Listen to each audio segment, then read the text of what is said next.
રાજા રામમોહન રાયે સ્ત્રી શિક્ષણ માટે ખાસ હિમાયત કરી હતી અને બ્રાહ્મો સમાજની સ્થાપના કરી. ગાંધીજી શિક્ષણ યોજના ઈસવીસન 1936માં વર્ધા શિક્ષણ યોજના તરીકે જાણીતી હતી.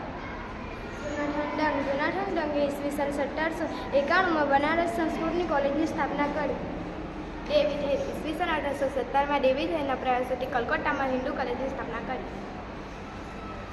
હું તમને ઈશ્વરચંદ્ર વિશે જણાવીશ. ઈશ્વરચંદ્ર વિદ્યાસાગર ઈસવીસન 1849માં હિન્દુ બાલિકા સરકારી વિદ્યાલયની સ્થાપના કરી. થોમ્સન ઉત્તર ભારતમાં થોમ્સને શાળાઓ અને મહાશાળાઓમાં ઘણો સુધારો કર્યો. દયાનંદ સરસ્વતીએ એંગ્લો-વેદિક કોલેજની સ્થાપના કરી.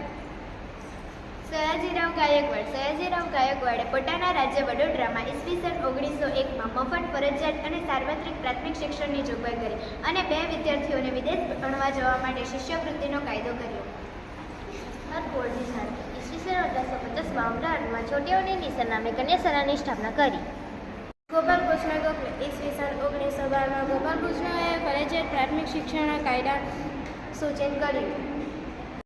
સયાજીરાવ ગાયકવાડના પત્ની ચીમનાબાઈ ગાયકવાડે શિષ્યવૃત્તિની જોગવાઈ કરી. મુન્દ્રોએ મદ્રાસમાં પ્રાથમિક શાળા અને મહાશાળાઓની સ્થાપના કરી. મહાદેવ ગોવિંદાએ કન્યા શાળાઓ અને વિધવાઓ માટે શાળા સ્થાપિત કરી. એલ્ફિસ્ટને મુંબઈમાં પ્રાથમિક શાળાઓ અને મહાશાળાઓની સ્થાપના કરી. જ્યોતિરાવ ફૂલે અને તેમના પત્ની સાવિત્રીબાઈ ફૂલે કન્યા શાળામાં સ્થાપના. રમાબાઈ રાંદેવ મહાદેવ ગોવિંદ રાંદેવ અને એના પત્ની રમાબાઈ રાંદેવ કન્યા માટે શાળા અને વિધવા માટે શાળાની સ્થાપના કરી હતી. વેદનાથ મુખર્જીના પ્રયાસોથી કલકત્તામાં હિન્દુ કોલેજ સ્થપાઈ. વિલિયમ બેડિંગે ભારતમાં અંગ્રેજી શિક્ષણની સ્થાપના કરી. તેમના પત્નીએ શ્રીરામપુરમાં કન્યાશાળાની સ્થાપના કરી.